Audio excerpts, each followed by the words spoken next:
My name is Tyler Fornes, and I am one of the co-hosts of the Good, the Bad, and the Hungy AEW podcast here on the Voice of Wrestling Podcasting Network. We take a broad scope approach to the world of All Elite Wrestling and the entire universe of Tony Khan. We talk about the big matches, the big stars, the promos, the storylines, and we also look at it from a big picture perspective. How are things going to change over the course of the next 10 years with AEW still in the picture? How are companies like WWE going to adapt and adjust to AEW? Are they going to be a similar way like they did with WCW in the late 1990s? Will there be a counterpunch? We talk about all of that and more on The Good, the Bad, and the Hungy every week on the Voices of Wrestling Network. This podcast is a member of the Voices of Wrestling Podcasting Network. Visit voicesofwrestling.com to hear the rest of our great podcasts, as well as show reviews, columns, opinions, and updates across the world of wrestling. To the highway in a brand new day. Gotta let it go. So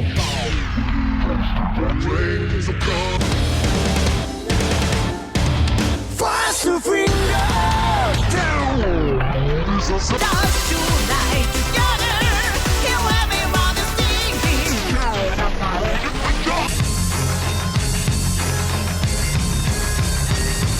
你看到我就怕，头皮发麻，我的手。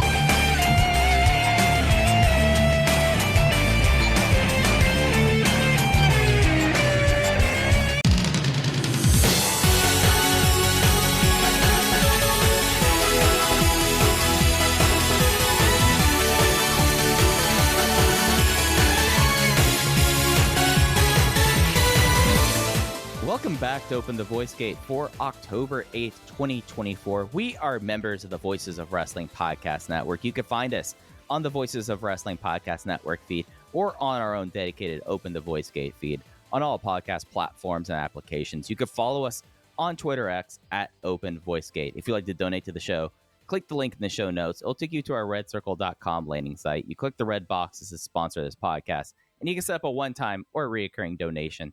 No obligation whatsoever, but we would like to thank all of our previous donors. I am one of your hosts. It's your old pal, Mike Spears, joined alongside, as always, your other host, Case Lowe. In case it's a very important day in the world. It is hockey night in America and Canada. I did not realize that there was already NHL games going on at 6 o'clock in the evening Central Standard Time. They started at 3 o'clock Central Standard Time. That's when the puck dropped on Kraken Blues. Yeah, I just turned on ESPN just to see, because usually I have GLEAT on in the background. Now that's not the case. So I was going like, oh, we have that going on. And especially on Title Tuesday of all days. I think that Dynamite number is going to be very poor because I watch AEW every week, and I did not know that Dynamite was on tonight until yesterday. They and were really that seems weird very about concerning. that. Yeah, that seems I would be very, very concerned. And then you've got Dodgers Padres, which has been excellent. You got hockey on. It's going to be a bad number. Yeah, they were really weird about it, where they would say like, hey, a Dynamite Title Tuesday, without actually saying, hey guys, we're on Tuesday. Like I usually go through the weekend TV as I'm like doing housework for AEW, and I kind of kept on like seeing the graphic, but they were not talking about it, which is like bizarre to me. It's not good. It's not good, but you're right. Hockey's back, which is mildly exciting. I'm locked into hockey playoffs all year long. Regular season hockey is normally a bit of an uphill battle. Do you know about the Chicago Sports Network and how it might be harder for me to watch Blackhawks games this year than it has previously? I do, because there's a through line here. Before we were getting going, I was trying to see if my TV already had Victory Plus as an app. So no, I'm aware of the Chicago Sports Network. Jerry Reindorf's like new. Is he trying to go direct to the cable distributors, or is he trying to go over the air? Yeah, he's trying to make my life harder. That's what he's trying to do. So this is niche regional American sports broadcasting corner, but what you come to Open the Voice Gate for. Yeah, this is what we do here. We're going to talk. Yeah. We're going to talk GLEAT and Dragongate, and I'm also going to complain about the disappearance of NBC Sports Chicago, which was this great cable channel where I could very easily watch White Sox, Bulls, and Blackhawks games. The announcers were great. The staff was great. Very good channel. And that has all gone away so that Jerry Reinsdorf, the most incompetent owner in professional sports that doesn't run the Carolina Panthers, so that he can start his own regional sports network. 2024, the best time to do that. And as of right now, he has only secured a partnership with DirecTV, which I would say is very uncommon in Illinois. It's not impossible for people to have DirecTV, but it is not what I would consider to be the go-to for most people. So it's only on DirecTV or over-the-air antenna, which luckily I have an antenna in case of emergencies, but the channel's like 66.2 or something, and it's not on YouTube TV. It doesn't seem like it's going to be on YouTube TV anytime soon. Luckily, the Bulls are going to be horrendous this year. I don't need to watch the Bulls. I have NBA League Pass, so I can watch the Pacers and the Thunder, and that's really all I care about. But it's just it's Chicago sports is not a pretty place right now, and I say that as somebody who's only a White Sox fan. I'm not a Bears fan. Blackhawks are fine, I guess. I'm not a Bulls fan, but sometimes, Mike, you just want to come home and turn on the TV and have a sports game be there, and I can't do that now. Welcome to my life. This has been what I've experienced since moving back to Fort Worth. Because of Bally's? Yeah, because of Bally's. So everyone, Chicago's having all the issues, and Dallas-Fort Worth is going like, hey, how about you download our app? That's how we're doing our shows now. Or it's, hey, our ABC affiliate's putting it on the digital station. So like I'm suddenly like this year, the Rangers like they announced today, like everyone knew them and Bally's were kaput, but almost everything might be like pretty easily accessible, other than like the Dallas Cowboys who are on over the air already, which is completely bizarre because up to about 4 weeks ago, thereabouts, only I saw a statistic that was like only 16% of Dallas-Fort Worth, which is media market number 4 at this point, had access to Bally's to watch the Dallas Stars, Dallas Mavericks, and Texas Rangers. Only 16% of the area. I'm really curious to see what happens with the NBA next year when they have their new media rights kick in, because Americans will adapt for football. They're more than happy to adapt for football. But these NBA games are going to be so spread out and in so many different places, and I just don't think they have the pull for that anymore. And I think it could end up being pretty destructive to the league. Now, what is destructive when you're making that much money? I don't know, but it just, I'll say this, because I obviously work in terrestrial radio, and like it doesn't have cultural cachet. It's not in to say you listen to radio, but I see statistics and I go, wow, a lot of people still listen to the radio. With TV, I go, maybe no one's watching anything but YouTube, and not even YouTube TV. I just think collectively, no one's watching cable. Networks are toast. Streaming, as we've seen, just everybody is in the shitter. I think maybe we're all just watching 8-minute videos on YouTube, and that is the new cultural collective. I think that's what's happening. Or football. Or football, exactly. Yeah, because like the one thing that's shown to be resilient, at least through the first 7 weeks of it, is like college football is completely fucking around at this point, but they still get the second best ratings to NFL. God, the flagship broke it down a few weeks ago. The job Fox has done with their with their late night Friday college football into Big Noon kickoff, into everything they've got going on. Noon. That is so impressive. Big Noon kickoff completely righted the Fox Sports ship. It's amazing. For how down bad Fox Sports 1 and Fox Sports 2 were, and how dead on arrival it basically is. Like Fox Sports 1 was launched 7 years ago at this point. I think it's up to 10. I think it was 2013. Completely. And this is my wheelhouse. I'm so badly waiting for somebody to write a big Fox Sports 1 retrospective, just to like, here was all the ideas we had, here's how it went wrong. And it's talk about a small thing to care about, but I really want to go back and revisit that time. Now, will Nick Khan's favorite client / best friend Jimmy Horowitz be talked to about that? Oh, I don't know. Yeah. I'm sure none of Nick Khan's clients really want to be open and honest about anything. Right. Yeah, but it's something where I now have nieces and nephews, and it is so interesting to me to see, they are both in elementary school at this point, and you get to kind of see how they consume media at this rate, and it's so completely, especially divorced from what I am used to as someone who's now staring down the barrel at 40, and I have to imagine even comparatively to you, Case, I mean, someone who is 17, or 20 years younger than you, the way that they consume is completely just like, it's all YouTube. It really is. Like, I wonder, like, the Netflix used to tout how much of the percentage of just bandwidth was taken up by people watching Netflix streaming video at one point, Case. I wonder how much of it now, if you really like kind of cut it down and go into YouTube and you like divide it up, how much of it is like 8-minute Roblox videos? I really like the tweet Garrett Kidney had today, where he was like, my new favorite trend is hearing about Netflix shows for the first time as they announce they're being canceled.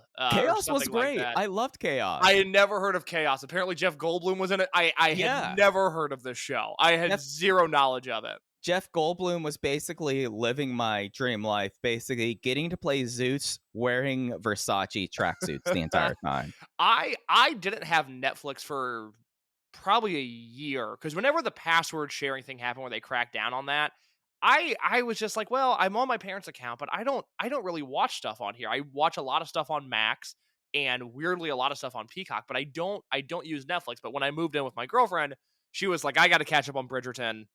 You can't be home for that. I got to get a Netflix account. I was like, all right, I'll get the Netflix.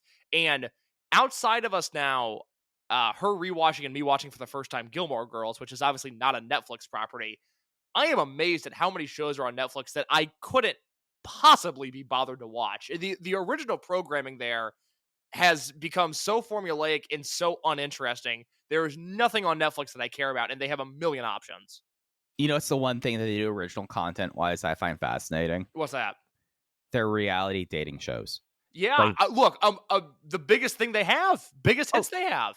Who would think that Nick and Vanessa Lachey would become this generation's Jeff Probst, basically? And here's the wild thing about it. So, like, the thing about Netflix that they've really been able to cross globally is that they're able to globalize these ideas. So there's like now Love is Blind Japan, Love is Blind UK. Like, they're basically saying like, hey, instead of keeping these compartmentalized and regionalized where there would be Survivors or Big Brothers all across the world, now we're just, if you're in Chicago case and y'all want to watch Love is Blind UK, they set you up with that. But the thing that they do that's wild is that they've now kind of created almost like their fantasy roster where like people from one show, like you get in through the shows and then there's like the cross Netflix dating shows where it's like, oh, people from The Mole can go show up here. And to top it all off, they bought the rights to Temptation Island. There you go. That's impressive, because I'm aware that those are as big of hits as Netflix has now, but the only thing I've watched on Netflix that's their own content that I've enjoyed recently was the new Turning Point Cold War documentary, which I would highly, highly recommend to you, Mike Spears. It's very, very good. Their documentary work has always been pretty good, I feel. Except for, I don't know what it is. Maybe it's a thing where I'm too cool for the room and I'm just too into sports to totally care about what they're doing. I am not into the way they present sports documentaries. I don't care about this new NBA one. The drive-ification of it. Yes, exactly. I don't know what it is, because I know that was a massive hit, but I'm not an F1 guy, so that didn't move me at all. But I don't know. It's it's the receivers and it's the starting five, and it was Al Snow conned them into doing the wrestlers, and it was just all this stuff, and it's like, I don't know. There's something about the way this is presented that I am completely allergic to. I do not like the way it looks or feels or sounds at all. Yeah, and I think that there's actually something sincere there, because you had the studio that did Senna, which is an incredible documentary, like one of the best ones sports documentaries I've ever seen. And they were behind, because they had experience with this, they gave Drive to Survive to that studio, and Drive to Survive became such a massive hit that studio is not doing every single one of those. So you have like derivative studios that are spun up doing like Unchained, Tour de France. So what you're getting is like, there is a formula that they like that has worked through Drive to Survive. I mean, look at F1 in the United States just based off of that.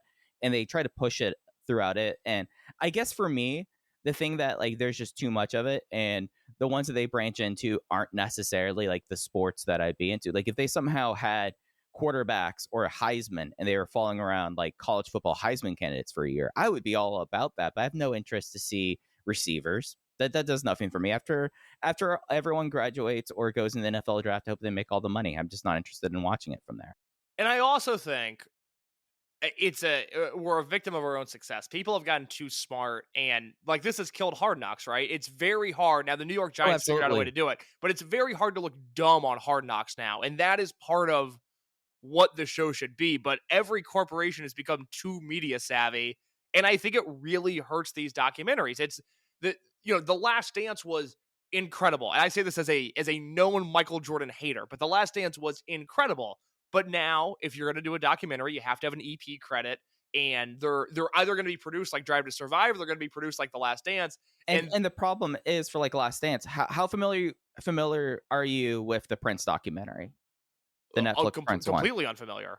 Okay, sorry to jump in here. You'll find this interesting. No, go ahead. So I'm blanking on what his name is. Edelman. He did Only in America, the OJ story. Okay, yes. So like we're talking about essentially someone taking, and it was done kind of at the same time, but someone basically going so deep into OJ Simpson, similarly to The Last Dance and Michael Jordan. The Prince estate and Netflix contracted him to do this. He's made a 9-hour Prince documentary that's apparently amazing, and it kind of like does the whole entire thing about like what it is being a pop star, like especially in the 80s, like the rise of pop stardom and all of that, and Prince being a very troubled person, and especially with his romantic relationships, getting into all that. His estate shut it down. Like it's completely done, and the guy behind OJ Only in America is pretty much saying like, this might be my best work, but it's never going to make air because the estate has final edit on it because they have that EP credit.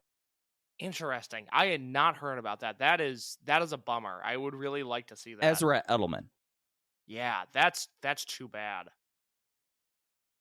Huh. All right. Well, I gotta sit with that now. Quick programming note for everybody, Mike, as we sort of transition back into the Dragon System. Because we are a Dragon System podcast, we do have to talk about Korakuen Hall and GLEAT version Mega on this show. We do. I guess we technically do have to talk about both. Here's some programming notes for you. We're doing Korakuen and GLEAT this week. We have a special guest on next week to talk some Wrestling Observer Newsletter Hall of Fame stuff, some larger historical Dragon System stuff, a first-time guest on the show. I am really, really excited for that episode. And Mike, I forgot to tell you this off air, but 2 weeks from now, we will have a Gate of Destiny / roundtable discussion with Dragongate J, who is returning to the program. So a lot going on here in the next 2 weeks, but I put my foot down. Mike and I were talking before the show started, and as he does, as Mike is one to do, he was talking a lot of GLEAT. And I just had this horrible feeling we were going to start this podcast off with GLEAT talk. And I put my foot down and I said, that is coming at the end this week. We cannot possibly begin this podcast with that god-awful, wretched show and that god-awful, wretched promotion. We are not doing that. We are starting with Dragongate, the best wrestling promotion of 2024. Yeah, and let's talk about the best periodic wrestling show that is going on today. At least I would have to say, leading up to the summer, Dragongate, for what we would hear for years, Case, saying like, oh, yeah, I can't get into it. I just miss like how the Dragongate would have these blowaway Korakuen Hall shows. Like, how many years were we hearing that as a topic of discourse? I mean, I would say it was largely a valid criticism from 2017 onwards, although I think there were points in time in 2019 and 2020 where they started to write that course, and then whether they were thrown off or global events threw them off, that happened. But it's been a long time since the monthly Dragongate Korakuen Hall appearances have felt like they do right now. Yeah, absolutely. And after this Friday's show that they had in Korakuen Hall, main evented by the loser gets expelled Z-Brats versus Gold Class match, we are really getting to see Dragongate return to something that was always there with them, which is having the big, periodic, episodic, big show that they would have every month. Sometimes it would bounce around, but everyone always identified Korakuen Hall with that. And yet another month, Dragongate comes out of Korakuen Hall with maybe not like the full 90 minutes that we had in September, where it was 90 minutes of glory. Basically, the second half of the show was just incredible. Maybe there was a little bit more of it spread throughout there, but God, Case, I with the way that we do Dragon Gate and the way that we record the shows, I often lead the wrestling I'm watching. I also often use Dragon Gate to Monday or Tuesday just because I want to keep it current, even though I take notes and all of that. I got up on Friday and I was like, I have to watch Korakuen Hall, and my God, it is some of the best stuff happening in wrestling this year. I wish American TV wrestling felt the way that this Dragongate Korakuen Hall show did, because this wasn't as good as September, and this wasn't as good as some of the other shows they've had this year, but I was never bored during this show. I felt like everything, if it didn't serve an immediate point A to point B purpose, it served a larger purpose, and I was interested in all that they were doing, and I don't remember if I talked about this last week or not. I definitely want to talk about it when we talk about King of Gate, but this is a roster that has once again become shockingly deep, and the horror of being a longtime Dragon Gate fan is you have years where you go by and you go, God, what an embarrassment of riches. We have all of these guys at our disposal, especially all of these young guys, and then all of a sudden it all shrinks, and then the roster's really, really tight for a few years, and then you wait for it to expand again. And right now I think we're at an expansion point where, you know, God bless Kenichiro Arai. We both love him to death. We would be happy if he showed up on these Korakuen Hall shows, but they're not in a position right now where they have to bring in Arakan and they have to bring in these weird outsiders to fill the undercards, because there's so many guys that need spots on these shows that they just can't have those spots go to waste anymore. And that is a very nice thing to say. Yeah, we're at a time where it feels like we might go a month between a Takashi Yoshida appearance, Mm-hmm. you know, just because, and I think you more so like Tokyo and Korakuen Hall has always been a place that they will make sure, at least for a time, that there was a spot for Kenichiro Arai. But you look at the touring shows and you really quickly see how much they've refilled it, like to the extent of, I can't really, outside of Kobe Sambo Hall, where they'll get everyone on a Kobe Sambo Hall show. That's why they did the Sambo Royals there, the Royal Sambos. It's very rare for me to remember, like, oh, Don Fuji being around. He is not necessarily around every week, every month. He wasn't even on this Korakuen Hall show. I can't remember last time Don Fuji was on a Korakuen Hall show. You know, I'll go through the names of people that didn't make King of Gate this year, and it's pretty eye-opening. Massive, considering that going back to round robin, and now they only have 18 instead of 24 or 20. Yeah, no, it's pretty impressive. In terms of the episodic Korakuen structure, I think this is worth doing, and I think this is something. Oh, absolutely. Let's get into it. I need, real quick, I just need to make a better effort of this, because I did Alan Forel's podcast on Pro Wrestling Torch this past week, and we talked for 90 minutes pretty exclusively. And for a show with Alan and I, we stayed on topic pretty much the entire time, which was incredible. But we talked pretty exclusively about the Will Ospreay Pac match from All Out in early September. So we recorded this show about a month after that match happened. And Alan's whole reasoning was, hey, things move too fast now, and there are great matches that aren't getting remembered in the way that they should, and sometimes we all need to stop and go, hey, remember when this happened a month ago? And so I think Dragon Gate really found their groove in Korakuen starting in May of this year. March and April were Rey de Parejas shows. Those were great. We all like Rey de Parejas, but I'm going to just quickly highlight the things that have happened on these Korakuen shows from May through now, and I think you can see where this promotion's at start to form just through these Korakuen Hall shows. Because May, you have that main event where it's Natural Vibes versus Z-Brats for the Triangle Gate belts. That's when Natural Vibes won those titles. They're still champions to this day. You had KZ and Kame in sort of the goodbye from Natural Vibes. Jackie Kame, now you are in big hug match. You had Minorita returning, and you had Valletta leaving, and you also had Yamato and Susumu against Ben K and Coach Minoura, where once again Yamato pinned Coach Minoura. That brought us to June, where Ben K beat Luis Mante for the Dreamgate belt. Junior returned, Minorita returned, and then the next night you had not only a great Hyo and Flamita match, but then you had Yamato beating Coach Minoura in a hair versus hair match. Again, that paved the way for a lot of what was to come. In July, you get Coach Minoura losing again as a bald man, this time to Shuichi Kondo. You get Mochizuki versus Mochizuki, and then you get those two great Road 2 matches, the 8-man Twin Gate match, and then the tag match with the Brave Gate and Dream Gate championship matches to set up what happened at Kobe World. August, you get Kota Minoura versus Minorita and what would set the stage for all of the Gold Class and Z-Brat stuff that's to come. And then you get Z-Brats versus D-Courage and Ryusuke Taguchi. And while it was not the greatest match in the world, it certainly felt like it put a bow on Z-Brats versus D-Courage for the time being as they transition into their next feud. Of course, September, you not only had Daiki Yanagiuchi struggling to get a win, which we saw again here this month. You had Mochizuki versus Hamare Kato. You had Valletta returning in the 8-man. You had Yamato versus Ishin.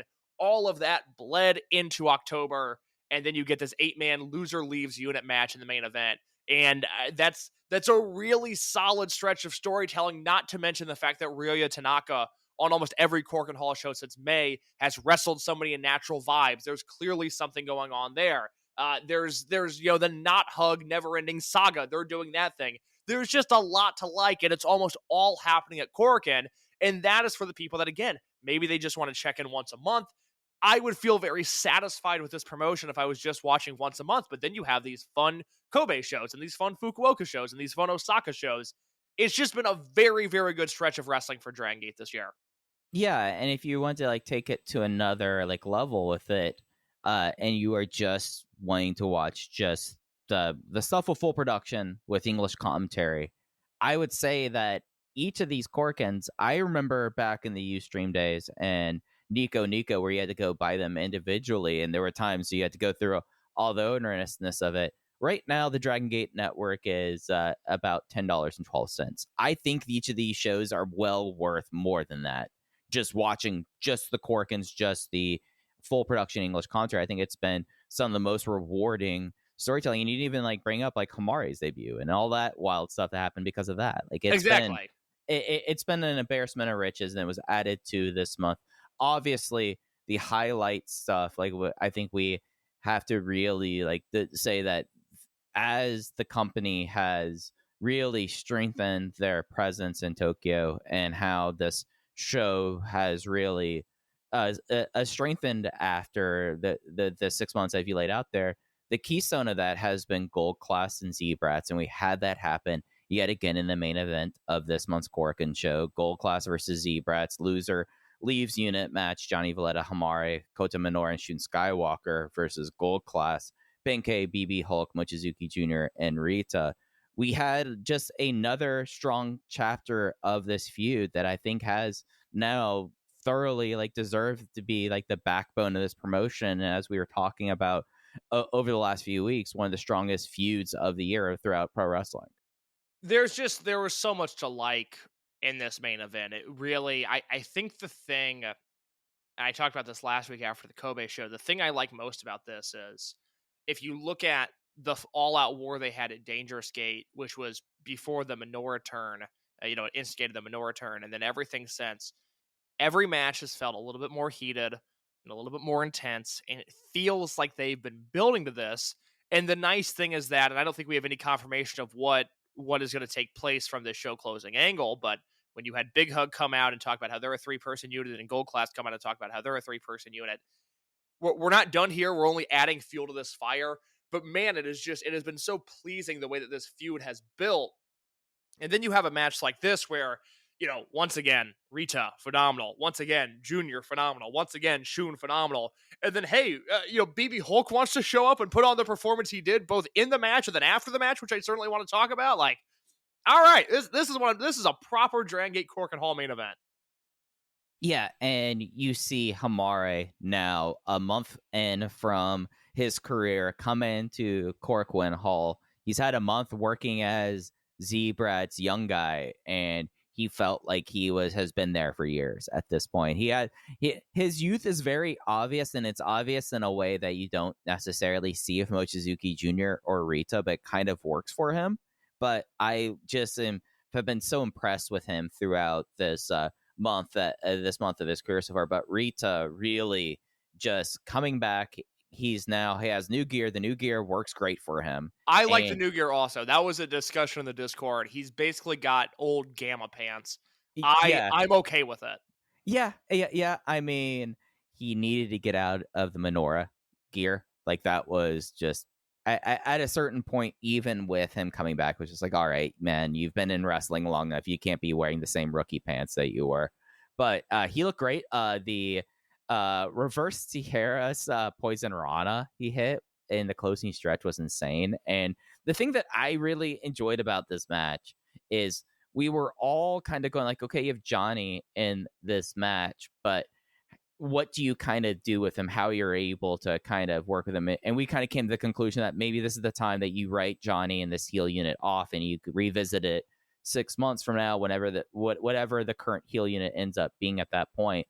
I just kind of love the fact that at a certain point he becomes the jungle gym of which Gold Class tries to kind of take down like a giant monster with Junior on his back, Minorita kind of jumping on him, and he's catching him, and it takes Benkei to knock him down to kind of do this. I thought that was a really fun moment in the match, and it really kind of showed in a feud that has gone in a lot of different directions, and with someone who the company has value in, but we have seen very much that at least over the 9 months of Johnny Valletta, we've seen what to do with him, what not to do with him. He's someone that you kind of figure it out as it's gotten going. I had a little bit of apprehension about him getting to this match, but I felt like that he added to it in a way that you could have had Kai in there doing the same thing and it wouldn't feel as like vibrant. I thought that Johnny became like a really important part of the roster just in this match.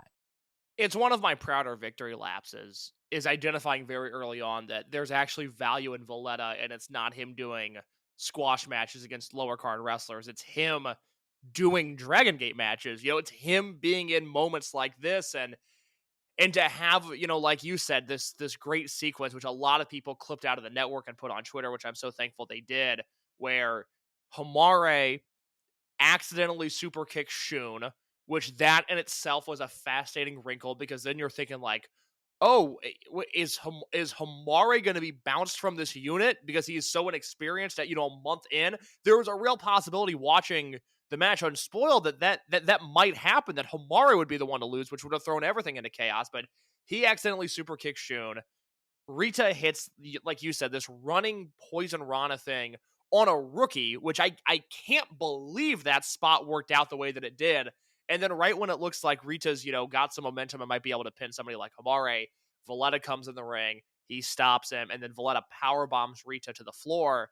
And that's what sets up the finishing stretch with Shun and Minoura against Hulk and the eventual Golden Rose on Hulk. And it's just the kind of thing that, yeah, when Valletta stays in his lane, and this is his lane, he adds so much to the company. And it's a role that, I think at times Suwa did something very similar. At times Yoshida did something very similar. At times the Kevin Nash era of Big R Shimizu, he did something similar.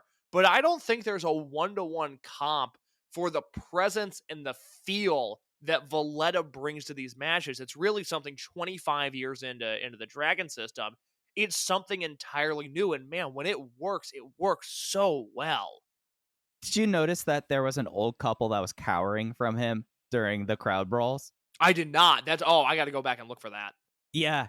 It's like probably maybe not the first one, but I think the kind of the magic of this match is that they kind of they work their way into the ring and then out of the ring, and then like there'd be a pair off sequence, but everyone would still be brawling. But it was on the floor, and it was like this older couple that like the wife like was trying to like get behind the husband when he came by, and the husband was just like holding up his bag in defense too. It was pretty great. I mean, I can't tell you, everybody I know that goes to shows in Japan, and it's, it's a small circle, but it's a circle that I've cultivated because I want these in-arena reports, and they've all at some point in time gone, I have to talk to you about Valletta's entrance. I have to share with you what happened. It's from the Champion Gate show this year. It's my favorite one of, somebody that was going to that show was like, man, the atmosphere in the arena just changed, and I'm seeing children cry, and he's just coming around wrecking things, and it feels as dangerous as anything in Dragon Gate can feel, and it's really a feat of booking. And I tried to explain that to Joe Lanza when I did the flagship a few weeks ago, because he's somebody who hasn't really kept up with Dragon Gate. And so when he and Rich were going over the Rey de Parejas lineup and they see Kai and Gianni Valletta as a tag team, they laughed at it. And I told Joe then, and I told Joe on the air, I was like, that really fucking bothered me. Like, it annoyed me way more than it possibly should, because it doesn't affect me at all. But what Dragongate has done with Valletta is the type of thing that all wrestling companies should strive for with their booking, and it's something that should really be applauded. And so to see him again stick the landing in this match, which was really, I mean, largely just the one interaction with Rita, that's kind of all he needed to do. It's really, really awesome to see. Yeah, look, and throughout this match, you really got to see glimpses of greatness from all 8 wrestlers. And when you're talking about someone who has 1 month experience and someone who has been limited at the level that BB Hulk can be, I think that really shows that when you have these wild 8-man, 10-man Dragon Gate tags, you're able to kind of allow people to do what like to give them their flowers and let them do like what they should be doing. And I feel like that the company really has found that, at least within this match and within these 8 guys. Like you like, of course, Ben-K should be coming in as the heater and like finally kind of tipping things off there. And you had him go for like one spear, it didn't work, and he was queuing up Minoura for like a super like a rebound spear and going that way. And the person that I feel like that we kind of need to not necessarily move on to the match, but we need to highlight in a special bit. So BB Hulk loses this match. There's a very emotional moment with him in Gold Class. Z-Brats beats him down, rips off the shirt, and Big Hug makes the save, and eventually Z-Brats, everyone kind of departs, and that they make sure that Hulk leaves separately, so he's completely unaffiliated. And Jay talked a little bit about this on commentary. This did kind of feel like a end of an era for Hulk in here, and I feel like that we have to take a second to look at Gold Class and Hulk's time in Gold Class, and I think deliver the verdict that this ended up being like the best use of someone who has the capabilities and also now the limitations of someone, like how BB Hulk in Gold Class really was able to really well acquit himself and never felt like an embarrassment. And I overall coming out of this, I have to give it a thumbs up, that tenure. I wrote in my review, I started thinking about this in the post-match that, I think you and I would both agree the beginning of prime BB Hulk can be argued. Some would say 2007, some would say 2008, some would say 2010. But I think everybody agrees that the end of prime BB Hulk was Final Gate 2014, he and Shingo, where, Shingo did all but kill him in that match. And physically, he was never, ever the same after that. And that was 10 years ago. So we've now existed longer with post-prime BB Hulk than we ever did with prime BB Hulk. And I started thinking about, Tribe Vanguard and his turn in RED and what he did in Z-Brats and then here in Gold Class. And I don't see any way that he ever really becomes relevant to day-to-day Dragongate ever again. I think they're going to stick him in Paradox. I think he'll be okay there. Maybe he'll be a Triangle Gate champion again. I don't see any way or any reason, really, for him to ever be pushed in a serious way again. But if the last major thing that he does is this Gold Class run, I think it's a really nice way to end the important part of his career, because he was fine in 2023. Nothing directly comes to mind of like, oh, that great BB Hulk match that he had last year. But this year, and especially from July onwards, I really thought he blended well with Rita and Junior. He and Ben obviously have some degree of chemistry, and he played his role beautifully here. That is the best thing you can say about BB Hulk, and it might sound like a backhanded compliment, but it's not, given what we've seen him go through lately, is in all of these heated Gold Class and Z-Brats matches, not during any one of them was I able to point at the screen and go, BB Hulk is holding this match back. He's not on the level of all of these guys. I think his body might be toast from working as hard as he did over the last few months, but Hulk was right there with Minoura and with Rita and with Shun and with Junior and everybody else. A really, really impressive run of matches for BB Hulk. And I think this is probably it for him as a frontline player. But we also said that after he left Tribe Vanguard and after he left RED and after he left Z-Brats, and we'll see what happens now. Yeah, I think it's kind of worth noting, or kind of as a point of comparison, I think he physically looks a lot better than he did coming out of Tribe Vanguard. 100% yes. Yeah, or it's just maybe he's not trying to, have to be the BB Hulk of 2009 that people have a very like intentional image of him. I mean, that's probably one of the things that his decline kind of has always worked against him. And I mean, it's just been unfortunate is that he played a young idol character, and that is something that within, and we've seen that before within Dragongate. Sometimes when you're supposed to be the young heartthrob, when you turn 35, it's not necessarily working out the way that it once was. And I think you look at him leaving Tri-Vanguard and having go to RED, especially at that time, and the way that he really kind of went heel and everything changed back to the Dark Side Hulk character. We had about 3 years of him just not doing much of anything, and maybe that let hit the lingering injuries kind of heal up for him to have this kind of run that he did. Because I think you look at where he's going to go to, and I'm in complete agreement. He seems like that you could just have him like come out to the pirate music right now. He's in Paradox. Like it seems pretty obvious that that's the good place for him there. But I feel a lot better about him going out after this run than I would have where we thought it was like the obvious step back from him getting out of Tri-Vanguard into RED. It's like the reverse Liger, where Liger was ageless because he not only had the mask, but he also had the bodysuit. And so he could get heavier and heavier and older, and it was still like, oh my god, it's Liger, it's great. And Hulk, was based on being youthful and supremely athletic, and he aged and his body went through hell. And so, fair or unfair, it's like a 9-year streak now of like, oh, Hulk's not what he once was, Hulk's looking older. And this, I don't know, now with the roster the way it is, again, talking about depth, BB Hulk's not a King of Gate, and he doesn't need to be, quite honestly. I think this tournament is better off without him, and I think going forward, he's going to be wrestling Daiki, and he's going to be wrestling Estrella when he's in Japan, and he's going to be wrestling, he might be teaming with Kondo and Fuji. I think that's where BB Hulk's at now, and if so, a bravo to him, an incredible career, and really, I think if this is the last relevant thing that he does, he ended on a very high note, and we have to talk about this post-match, Mike. Yeah,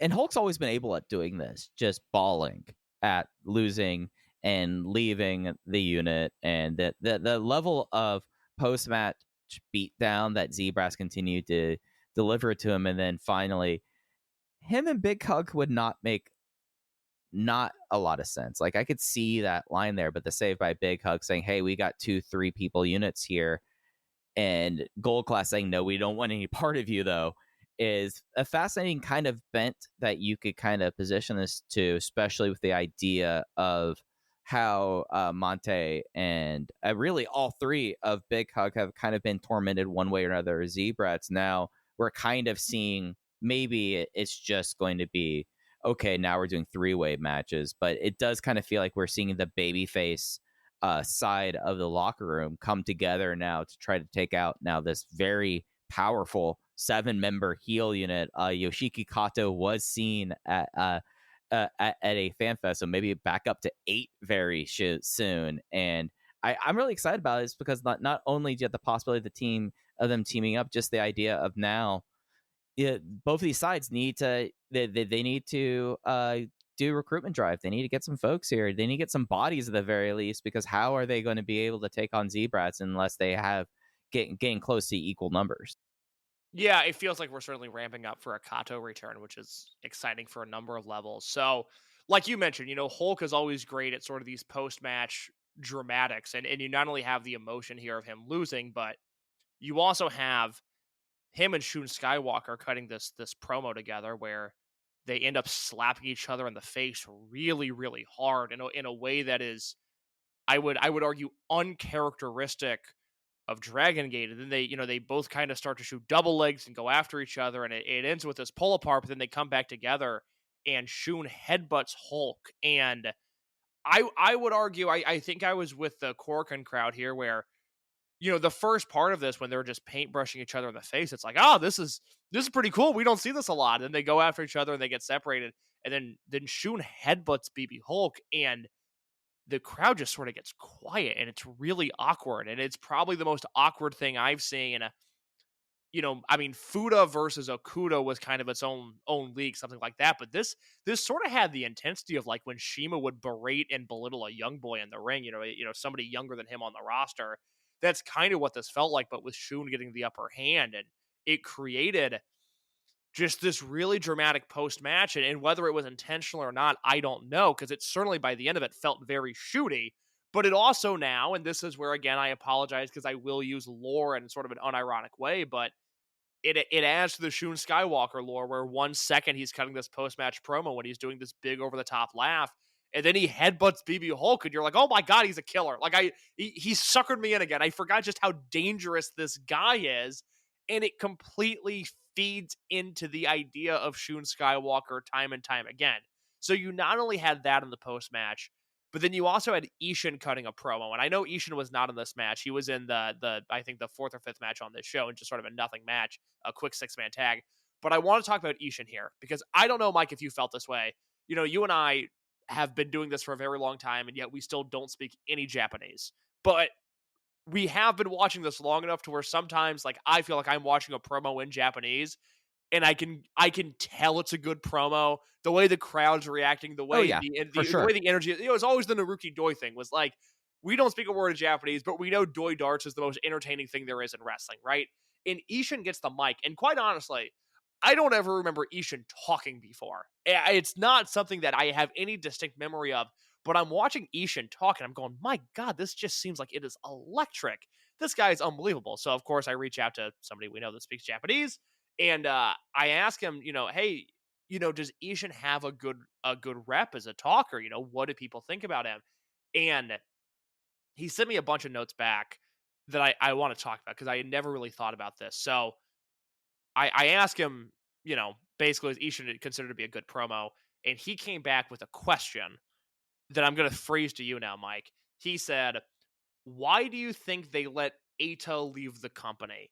Because Ishin can do Eita better than Eita can do him, and he's actually got fire in, quote, that big belly of his. What do you make of that? Because I had never thought about Ishin being the spiritual successor of Eita before, but now I kind of see it.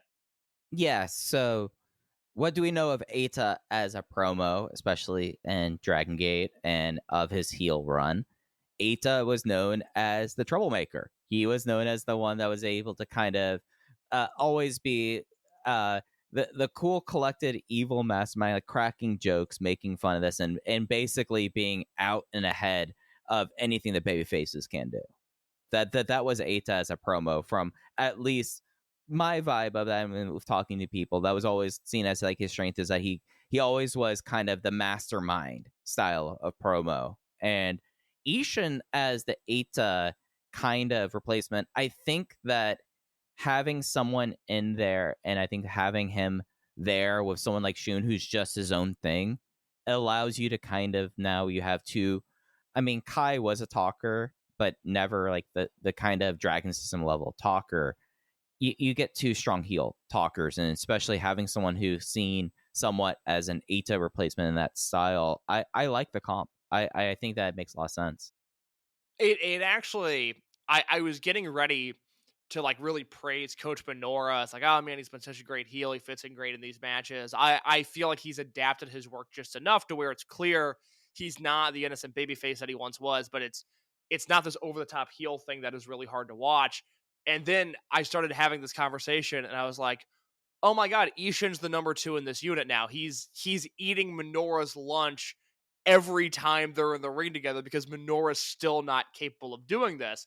And I thought it was interesting, as this person elaborated on Ishin's promo skills, is basically like, hey, Shun is this really cerebral talker. Everybody knows he's a masterful promo, which is what a difference 4 years makes. But Ishin is this really in the moment, sort of off the cuff guy, both in the ring and then on the microphone, where, he's jawing with the audience a lot. He's very quick witted. And it just seems like he's the perfect counterbalance to what Shun is. And then this person ended with saying, Ishin, Rita, Jr., and Shun, this is our next generation of Horiguchi, Ryo Saito, and Susumu in terms of, and as they put it, big brain stuff. And I just thought that was so interesting. I think Ishin, and we'll talk about this when we get to King of Gate, I think Ishin's going to take a step back in the booking for the rest of the year, but I don't think that is any way an indictment of what he's doing right now. I think he's actually overwhelmingly succeeding, and they've kind of got a guy who's raised his ceiling, and I wasn't expecting Ishin to raise his ceiling that much higher than it already was, but like, I think he's doing it. And you also have the fact that he's able to do this in Tokyo, where we already know that. I mean, even not just last month, but like for the last 3 years, Korakuen Hall very much. If we want to talk about like major overarching lore storylines, Ishin and Hashi and the city of Tokyo in wrestling, I feel like is a pretty strong one. So you have him out there like this. Didn't realize how much of a free agent he kind of was on the mic, though. That's what it new seems to me. like. Yeah, no, it's very interesting to me. So, that's what I've got on the main event. I gave it 4.5 stars. I really loved it. I love this style of match. It seems like post King of Gate, maybe we'll get it on that first December Korakuen of the year, maybe on the Stalker show. It certainly seems like they're building towards the thing I talked about last week. The thing I really miss in this company right now is your 3-way trios matches or your 4-way trios matches. I hope that is what comes out of this post-match promo, that we do Gold Class, Big Hug, and Z-Brats in the main event, and not Gold Class and Big Hug team up and wrestle Z-Brats. I mean, that match would probably be great, but I don't have a ton of interest in that. I would rather just see the 3-way trios match come back. But it's another home run for Dragongate just in terms of delivering on this product in this episodic way. I found this main event to really hit me in the sweet spot. Yeah, I was just a shade lower. I was 4.25 on it. It just really shows where the company is at this point, and I not to kind of just bury him from there. And it's a real statement that the person that we have the least to say about this match is Kota Minoura. And I thought Minoura was good. Yeah, he was good, but I guess that's the problem is I think he was surrounded by guys that were great.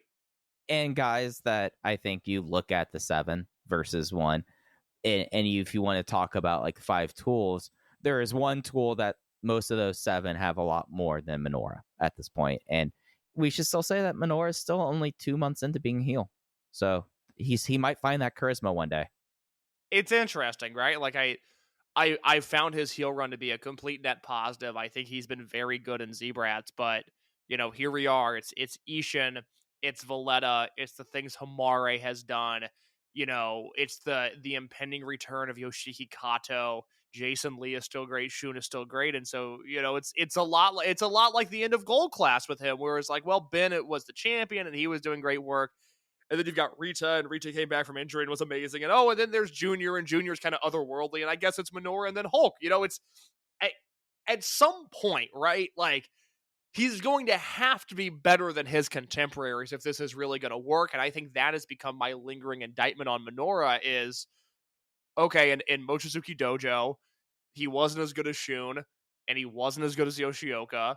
And then in Team Dragongate, I would take Jason's work over his at the very least. And then you go to Masquerade, it's like, well, I like Shun more, and I like Jason more, and Daya was really exciting at that time. And, Estrella would have his nights where he looked awesome, and then, his nights where he didn't look awesome. So, okay, so Minoura wasn't as good in that unit as the other guys. Then you look at, the original Gold Class, and we all still had faith in Kaito Ishida at that point. My, oh my, how things have changed. And, that fell apart. Naruki Doi's International House of Hot Boys had some runway there. And, but still at that point, when you had the 4-person trio, who was the person in the 4-person trio you always were kind of going, about?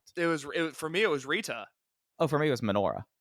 Oh, I misunderstood your haunt. I understand what you're saying now. Yeah. No, you're just going like, yeah, okay. And then, you think about after Ishida leaves, Rita completely puts that unit on his back and really saves Gold Class from being this complete and utter embarrassment. And then you bring in Chicky Benkei, and now Ben's the focus. And then here we are again, where it's like you've got Rita and Junior, and no one's talked about Minoura. Then you go to Z-Brats, and it's a unit of 100 guys, and somehow Minoura's the 99th most important guy in this unit. If he can ever overcome that, he has all of the other skills to be somebody and to be somebody special, but he can't overcome that. And until he does, it is what it is. He's just Kota Minoura at that point. It is the Dragon Gate equivalent of he has to learn how to take a pitch. Yeah. Yeah. Like just keep the bat on your shoulder, see what the pitcher is going through. It's when you play the show and you just immediately go like, oh, I can hit a home run on that pitch, and you've below before you know it, you're 0-2, and you're just the guys in that now just not giving you anything whatsoever. Yeah, no, it's going to be very interesting to see where he goes from here. Elsewhere on this Korakuen Hall show, in this after the semi-main event, Kagatora, Susumu, Yokosuka, and Yamato defeating KZ, Strong Machine J, and UT, we had a surprise appearance by Pro Wrestling Noah's Kenoh coming out to set up a Dreamgate match, saying, "This is a young person's promotion. I am not yet 40. You are 40 and having the belt. No, the belt needs to be on someone who's not yet 30 or not yet 40." Brought up the fact that he has a win over Yamato. And it's set for Edion Arena Osaka, November 3rd, the main event of the Gate of Destiny 2024. Yamato puts the Open the Dreamgate Championship on the line against Kenoh. All right, well, we spent 45 minutes doing nonstop praise of Dragongate. I will throw this to you first. Is it an indictment of the star power of the roster that we are bringing in Pro Wrestling Noah's Kenoh for this Dreamgate title match? The problem that I saw with what was going to happen here was no one was getting built up.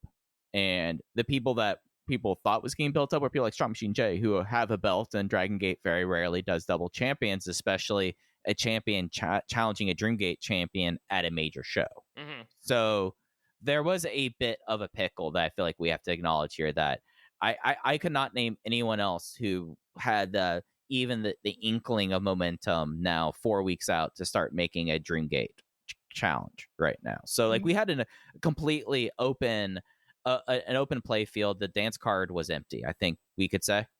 I think so. When I look at the roster right now, given the context of where everybody's at in this time of the year, you could have sacrificed a KZ title match.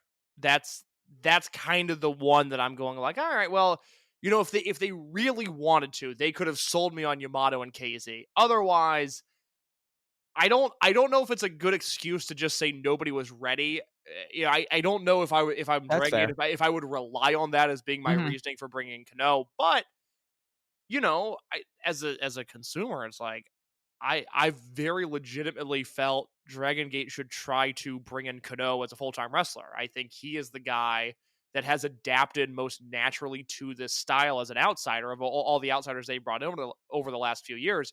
So I'm super into it, but it's very un-Dragongate, and it could be the kind of thing, do I think they're going to have more than 1,060 people in this building? I do. I'm going to go out on a limb and say I do.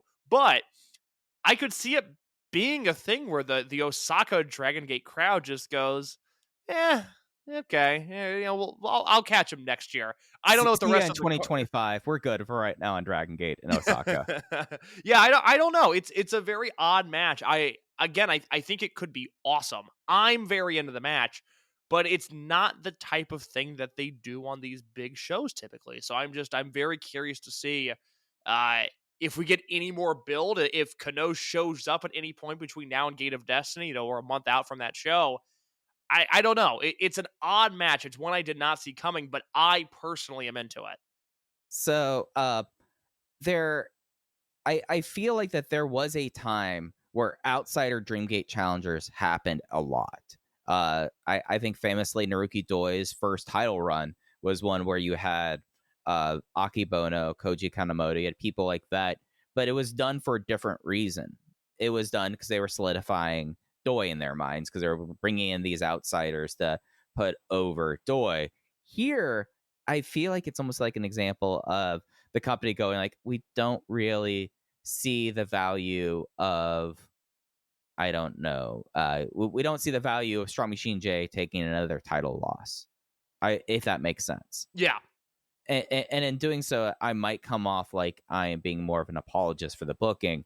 I do think that there is kind of a statement that the company is doing this. I do think, though, if you look at Dragongate and Pro Wrestling Noah, there's not necessarily been the evidence to back up that this has been a good business relationship, at least at the box office. So, like, I can't say, oh, you have Kenoh now. We're talking 4,000 in Edion Arena Osaka. Whereas I think, YAMATO versus Strong Machine J, not picking on Strong Machine J, that just was just the one example of someone who I felt like people were kind of bounding behind. I would think that you would still probably be getting around the same number with someone like that versus Kenoh at this point. I would hope so. I think it's realistic. It's one of those where, Kenoh feels at least like he's in the conversation of guys that should be in this match, and he has a little bit of history. He was a Twin Gate champion. He was an excellent Twin Gate champion. So it's not, I think it would really throw people off if it was like Masa Kitamiya, right? That would suck for the Dragongate audience. I think this is in the ballpark to where, I don't know, maybe it just doesn't make a difference at all. I could see people not being into it. I could also see people maybe getting a little bit excited about it. It certainly caught me off guard, but I'm into the match. Yeah, I guess the one person that I think you could have interjected in here that you could have done is not ready. Like Yoshioka could have walked in and said, I'll face you at Gate of Destiny. I would have taken that match over Kenoh. But he's not here yet. So who's to say? He is not. Yeah, I'm very, very anxious to see when he comes back. I mean, they're doing all of this without Yoshioka, which I also think is pretty crazy. Yeah, I mean, that's the D-Courage feels more and more marginalized kind of by the month without him there. Should we transition to actually talk about D-Courage here, or do you have any other thoughts on this match being made? No, let's do it. Let's talk about it. So speaking about the one side of D-Courage, who does seem like he has a lot of stuff going on here, Ryoya Tanaka defeated La Estrella in the special singles match here. This is going to be essentially La Estrella's farewell to Dragongate, at least for 2024. He does have the Fukumen tournament in Michinoku Pro coming up along with Strong Machine J, funny enough. But he is most likely not going to be back within the home promotion this year and is probably going to be back based in Mexico. Both of our kind of reporting, and nothing has changed, that he's just a guy that seems to be much more content. And if you look at where the roster's at, he's making the right decision for him. He's much more content working in Mexico and the United States. But Ryoya Tanaka gets the win over him over in his farewell match. It's the bad Flash Pen survive after the Crimson Smash Axe Crusher to get him that win. I think it's crazy that they trust Tanaka, and crazy that he succeeded to have a singles match on a Korakuen show with a guy like Estrella, who, and I like Estrella, I'm going to compliment him here heavily in just a second, but a guy less talented than Tanaka is. I mean, we're talking about a guy now 18 months in his career, and he's leading the singles matches in Korakuen Hall. And it makes me just, really wonder about his potential and what he can do. And it makes me really wish he was in King of Gate so that we could see him against, whether it be a Junior or an Ishin or a Dragon Kid or, a Shun and a Mochi. Like, the Tanaka thing is a thing. And I feel like they're on the cusp of really shooting him to the moon. I just can't figure out in what direction they're going to go with him. But it feels like, again, almost all of these Korakuen shows since May, he's either been wrestling Natural Vibes, and it seems like there's just unlimited chemistry there, or it's a singles match like this, and that feels like it can't be ignored. Yeah, especially, like, I feel we've seen La Estrella. I don't think he will ever, within the home promotion, kind of get over the Masquerade rep. But the fact that he has now basically been around for, 4 or 5 months at this point? Yeah. I think that you have to kind of look at this visa renewal, because that's essentially what it was, holiday, and you look at what's happening with him and how he's kind of progressed, and he's been perfectly fine at it, almost to be like a complimentary wrestler. But you compare that to someone like Tanaka, and it's clear, like, you almost are in a way where we talk about that main event match, that 8-man tag, and you're just like, wonder how we could figure Ryoya Tanaka in on that. Like he's at that point where he would not look like he was out of place in those sorts of scenarios.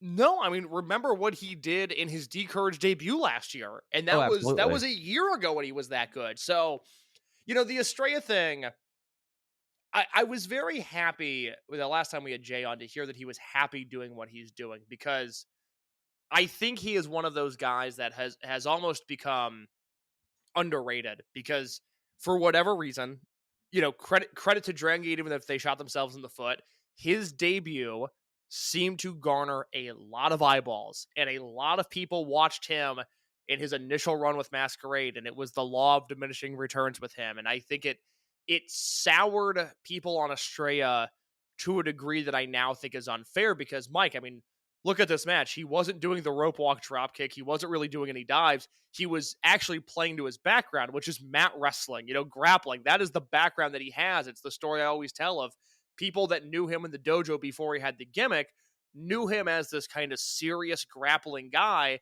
And when they found out that he had the spaceman flying gimmick, they were like, what the hell? Like, that's not who he is. He's not going to succeed there. And he didn't really succeed there. Now he's gone so under the radar, even in his own home promotion, that he had what I think for him is the desirable La Estrella match. And for me, I thought this was a pretty cool match. I liked all the submissions Tanaka was put in. I liked the way he escaped them. I liked the finish. Other than Tanaka's literal finishing maneuver, I don't know. I'm very happy to hear that he's happy, because I think he's good enough to be a full-time Dragongate roster member and to be on every show and to go on every tour. And I'm not sure everybody feels that way, but I'm also not sure their feelings are entirely justified at this point. Yeah, I feel like the thing that hurts him and like the perception gap is that he only comes back for 3 or 4 months, or ideally, like originally, like we thought this was going to be 6 weeks or thereabouts for him. Yeah, being around. that's about what he did last year. He basically did the middle of May through Kobe last year. Yeah, so like you're really only going to see him make 2 TV loops during that time, and it's kind of stretched out. But I mean, the backside of that is that that no one is watching a lot of the Mexican indies he's working. No one's like, how much MLW do you think that the average Dragongate native fan is watching to see La Estrella? None. I think approximately 0%. Zero. Yes. So the problem that's happening, and I think the thing that's going to, like, sadly, the other side of the coin for like his contentment and having a wrestling life as kind of freelance as he is, or more just kind of a desperado kind of sense. If he was around a whole lot more, and if it was a consistent full-time thing, eventually he would work his way out of this perception. But it's never going to happen if he's only doing 6-week stints, or 6 weeks that turn out to be 3 or 4 months, because then he goes away, then everyone kind of forgets about him. Then he comes back. It's like, oh yeah, there's Esto. Wonder if he got better in Mexico. Ha ha ha. When in reality, he's a perfectly fine pro wrestler at this point. It's just not going to ever, the perception, unless he's there full time, it's never going to change, I feel like. I think that's a super fair assessment of where he's at. Yeah. So Tanaka still feels like he's on the verge of something. Estrella, happy trails. Hope. Well, I'll see how much Fukumin makes tape. Isn't Wrestle Universe airing it this year or something like that? I would fucking hope so. I don't know if they're planning on airing it or not, but I know I really want to see it. I thought I heard somewhere that they might be, but that was one of the special matches on the show. But the big last moment on this Korakuen Hall show, and we'll go through the other results after this. In the aftermath of the announcement of Konomama Ichikawa's oncoming retirement on December 17th, we had one of his last matches in Tokyo, and the last special singles match ever. It was the Konomama Ichikawa Buso 10-match revival series. It was the Masa Ichi match one last time, Masaki Mochizuki versus Konomama Ichikawa. I mean, what a thing of beauty. Just the exact type of thing that you would want it to be. It's really one of those comedy matches where this was a Yagi match. This was not this was not a Mochi or an Ichikawa match. Like, this match was more about, hey, Takayuki Yagi has like proven that he'll do some bumps, and then like suddenly he becomes the most important part of this comedy match. And it was a nice little bent, I feel like, on the standard formula. Oh my god, yeah. No, it was just, I wrote this in my review. Like, I've been writing Dragongate reviews for Voice of Wrestling for 9 years. I'm coming up on my 10th year next year. I like to think I'm pretty good at it, and I have never figured out a way, and I unfortunately don't think I'll ever be able to express the joy of Ichikawa matches through the written word. It feels like this impossible thing where you just have to see it to understand it. And whether it's an Ichikawa style match or a Mochizuki style comedy match or a Yagi style comedy match, it is one of those things for as much as I hate fun in wrestling and in life itself, God, are these matches fun. Yeah, I've been thinking a lot about the noble comedy wrestler since Ichikawa announced his retirement case. And I've kind of, I not enough that I want to commit it to word yet, but I have like this belief of why Ichikawa works and why it's universal. And I've talked about it a little bit, but thinking more and more about what other comedy wrestlers does and how it works. Like we had the conversation about, oh, look at his native contemporaries. You have Kikutaro and Cayman and like what they trade on versus what Ichikawa does. And then I started going back and like writing down like comedy wrestlers and thinking about it. It's like, why is Cat Weasel work? Why does like that style work? Because it was a parody of World of Sports style. And it was like very much if you're up on that style, you respected this. I just think Ichikawa is universal. And it's just a hard thing to impart without just pointing to the GIF or pointing to the video and just unleashing it. And we got to see this with Masaki Mochizuki. That was not the only Stalker Ichikawa appearance. This kind of was Stalker Ichikawa's Korakuen Hall in a way, because when Kenoh came out and challenged Yamato for Gate Destiny, Ichikawa hit the ring. There was 3 moves that happened. It was 2 kicks, a dragon screw into a figure 4. It was reversed. That was the Buso series match number 5. But Case, most importantly, we found out why we had the damn video screen. And that was because on December 17th in Korakuen Hall, the last match of Konomama Ichikawa's career has been announced as the Buso final, Konomama Ichikawa versus the second best wrestler from Gifu, Hiroshi Tanahashi. I didn't see it coming. I mean, credit to Dragongate. When the video package first started airing, I thought they were going to get Tozawa back, and I thought that would have been pretty incredible. But they got Tanahashi, and it's not Okada, but it's pretty damn close. What a phenomenal piece of booking this is. This and I say this in all seriousness, this is the retirement match that Ichikawa deserves. Oh, it's the match that now until September 17th, there will be moments throughout my day that I'm going to be thinking about, oh, hey, Ichikawa versus Hiroshi Tanahashi is Ichikawa's retirement match. And it's going to make me smile. And it's going, and just like the route that they're going to take us on, because Tanahashi, I know you don't like fun, so I don't think you watched a lot of Tanahashi in DDT when he was doing the heel invader thing. No, I like those. I like those matches a lot. Yeah, Tanahashi is going to rock in this. Well, like as if there was any doubt, Hiroshi Tanahashi and Dragongate doing a Stalker Ichikawa match. We know what it can be, and wherever they take us, it's going to be beautiful. Yeah, no, I'm really into it. I would love to know how this came together. That might be something to ask Jay about when he's on here in a few weeks. It's just, is this United Japan? I don't know. I don't know. That's what I would love to think that Tanahashi is actually like a big Ichikawa fan and saw this as an opportunity to do something cool. I would really like to know how this match came to be, because it is one that warms my heart. It seemed to warm the collective hearts of a lot of older, jaded Japanese wrestling fans that speak English, where it was a collective moment, and we don't have a lot of these in 2024, where we could all go, bingo.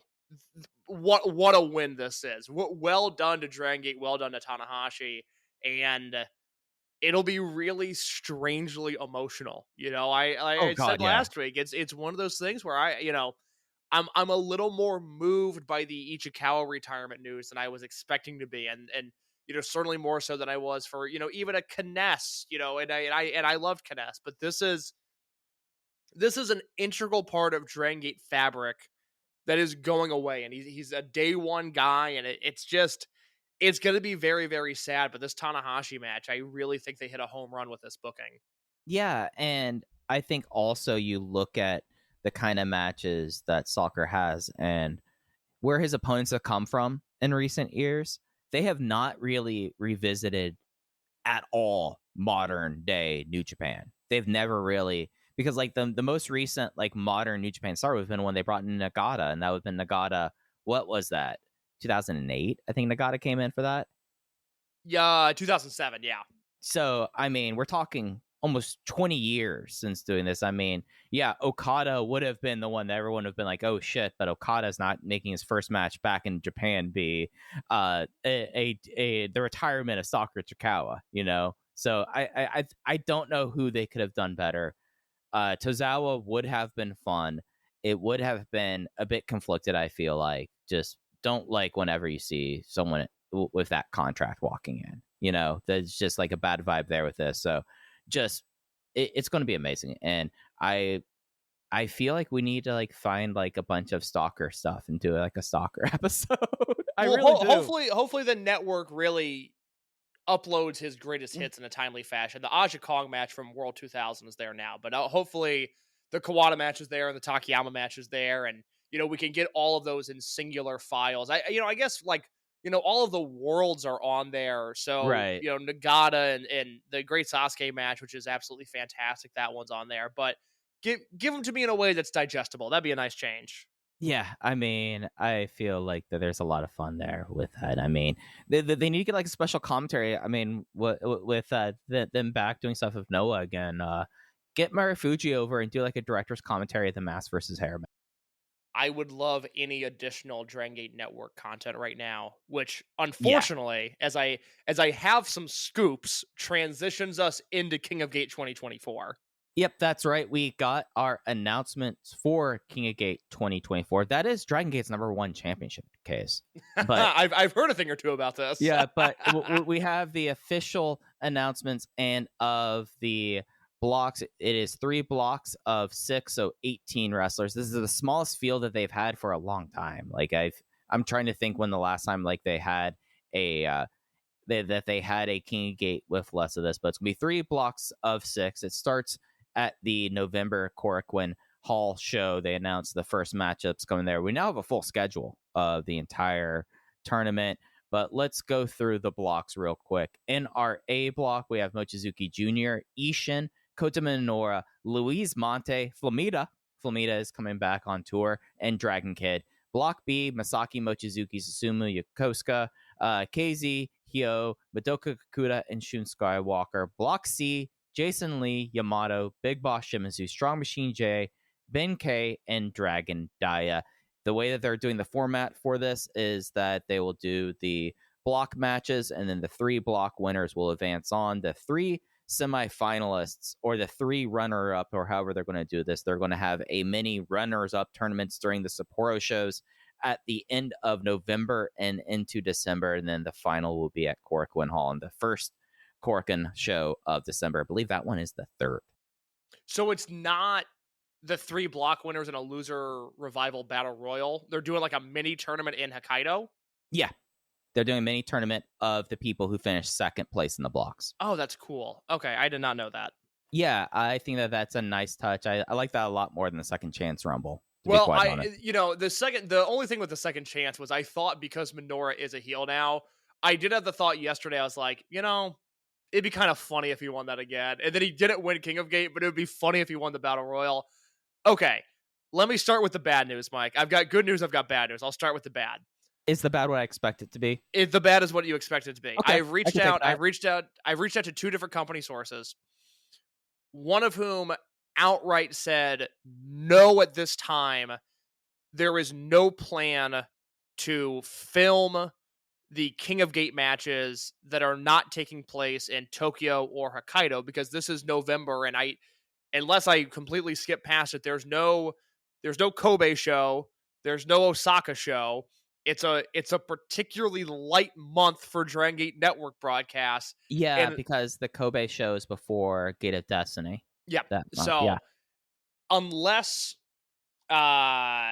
something changes, I was told outright, no, there is no plan for one, and one was not sure, but they didn't know of any plans to do so. So that means we're going to miss an overwhelming majority of this tournament. And I have made my position very clear. I pay for the network, so I don't care if they're on the network as director's cuts, if they're on YouTube for free. I don't care what it is.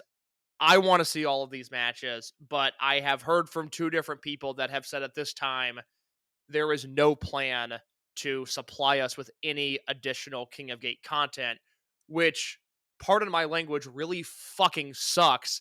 And that's because I love this lineup and I am so into these blocks and so into this tournament, and I just want to see it all. And I don't think that's a crazy thing to ask for. No, especially in 2024 when I have to I'm just thinking off the top of my head.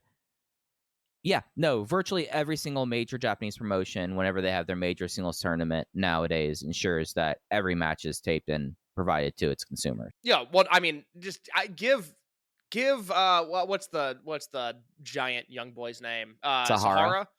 Give him an iPhone. Have him stream it. I don't care. It's utterly ridiculous. That YouTube channel has not been updated for 4 months since the last time they did a show. And again, if your whole thing is, okay, we're sick of giving away this stuff for free, you have a network, and I have no problem. This is what they did in so the YouTube upload started at the beginning of 2022. So this would have been King of Gate 2021. We didn't see everything, but we got bonus matches through the network and what they called like their director's cut feature, which is fine.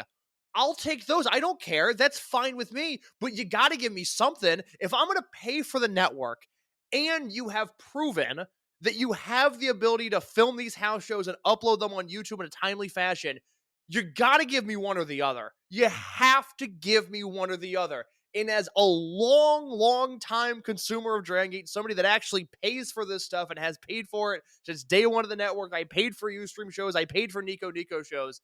This is as frustrated as I have been with any content decision Dragongate has made in the 10 years I've been following this stuff show to show. And it's not simply the frustration of not the YouTube uploads anymore, but to not have any plan in place for King of Gate to upload these matches again, either to the thing that I pay for or to the thing that is entirely free, is fucking outrageous. And I'll talk about one of the elephants in the room. Dragongate has massively cut costs over the last, or it's not been massively, but they've done notable cuts that have been, if you're someone who watches and consumes all of Dragongate's content, you will have noticed, as someone who, like Case, has subscribed to the network since day one, bought all the shows on Ustream, Nico did all of that. We are now at a time and age that essentially you can give one of the trainees your cell phone and say, all right, you're on this match, you're not on ring duty, you're just taping this, stand still, don't talk, tape this match. It doesn't cost anything. The person's already going to be there. This isn't the whole knock us out the Music Man, like not wanting to upload it at this point. This is just, are you just not caring about this? Because for like the overall concern about like, oh, the network, there's concerns about like giving away content for free, or people do not go to the shows because they consume it through the network, right? Like that was a big talking point, like that they were concerned about. Well, the only people who are going to be watching this are going to be people in on this loop. And then looking at the November loop here, outside of Genki Horiguchi's homecoming show, there is really, and the Buyoden show that will not have anything on there, they have an Okinawa trip that could make it. But it's a lot of shows that I know where they run with these shows, Case, and it's what, 200, 300 people on most of these shows coming up in November? And, you know, your fan base isn't able to follow it. If you your best case scenario historically is if there's 200 to 300 people there now, you know, your best case scenario is what? At your peak, you were doing 400 or 500 there? Right. No, I don't. By the way, breaking news, the Yoshihiro Takayama versus Stalker Ichikawa match is now on the Dragongate network. So the network is doing something right. I just now noticed that. But Case, you get my point, though. Oh my God, yeah. So really, you're not, these are matches that are only going to be consumed by these many people already.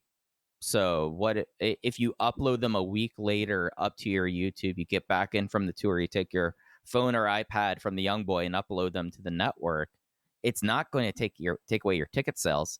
It might actually drive subscription buys, you know. But you look at this, that's the last Genki Horiguchi homecoming show of the year. I think they're going to tape it.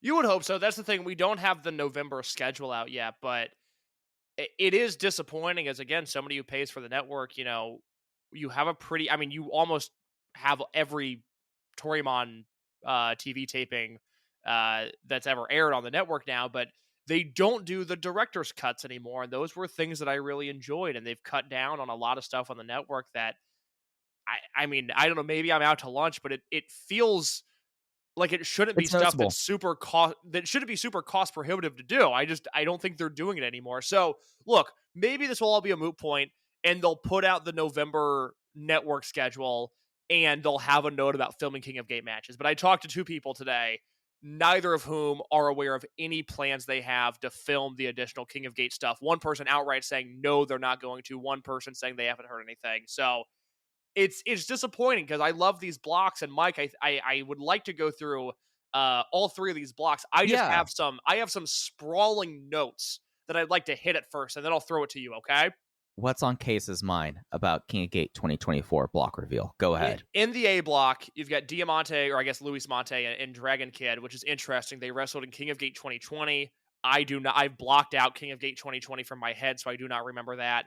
And then they wrestled in King of Gate 2022 in Hokkaido. So that would have made TV, but I don't have a great memory of that match either. So this will be the first time that Montes wrestled Dragon Kid without the Diamante mask. You have Dragon Kid and Flamita. This is their first singles match since Kobe World 2014.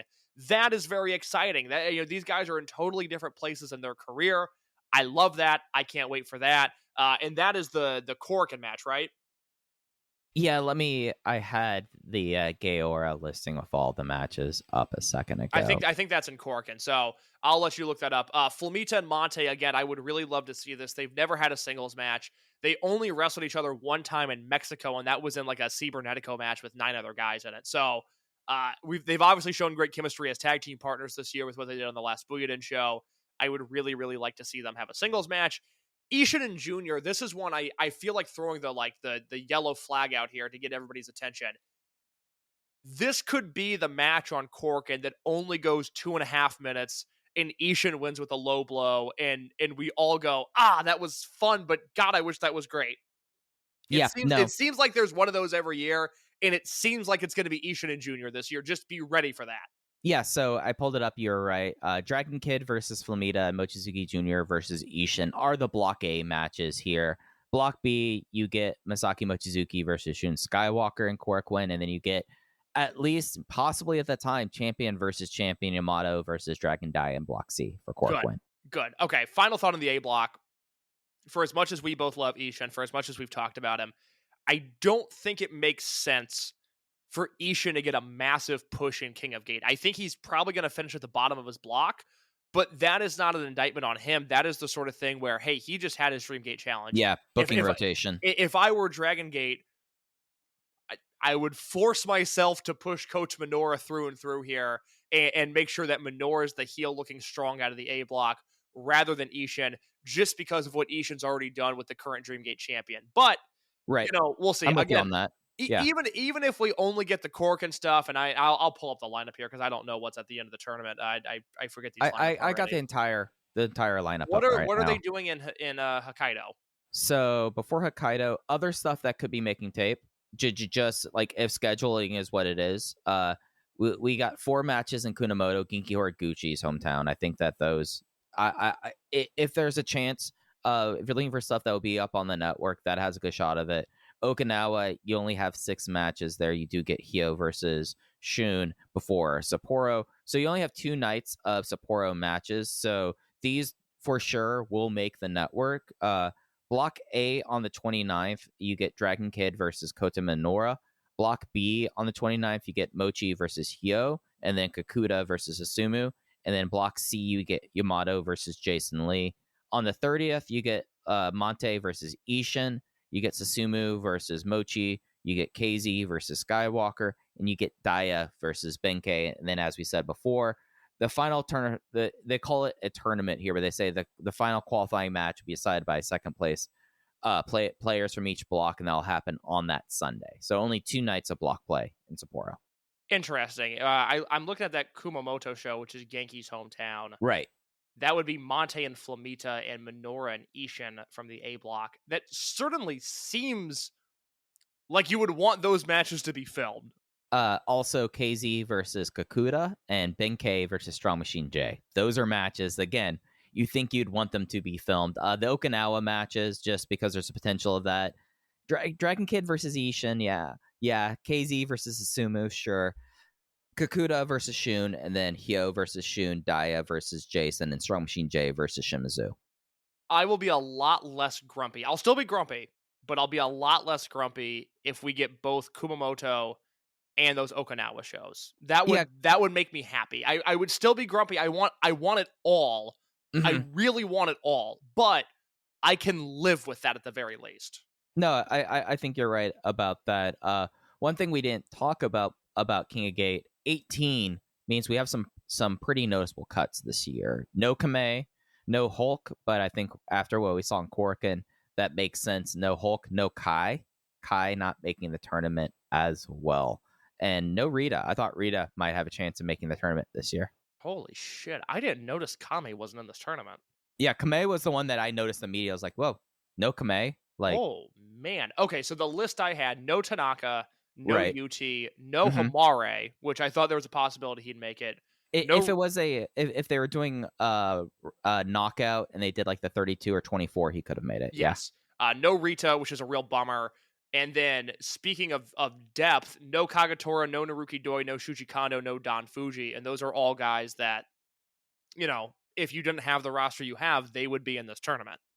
Right. Yeah. So, and I think also maybe some of that is you're doing these on a light month, so you're probably, I mean, will Doi get booked for a lot of these tours to begin with if it was not a King of Gate month outside of the major shows? No, but we saw with Rey Day Prejas that he has the capability of working basically a modified tournament schedule where, you know, you get him in Tokyo and you get him in, you know, the Hokkaido shows and, you know, 1 or 2 house shows here and there. So it would have been doable, but they don't have to worry about it. You know, same with, you know, a guy like Kagetora, you know, if he's, and they've had a good year, but if Kagetora's on the All Japan roster and they run a junior tournament, Kagetora's in the tournament. And I say that as somebody who's not as high on him as everybody else. It goes to show the depth there.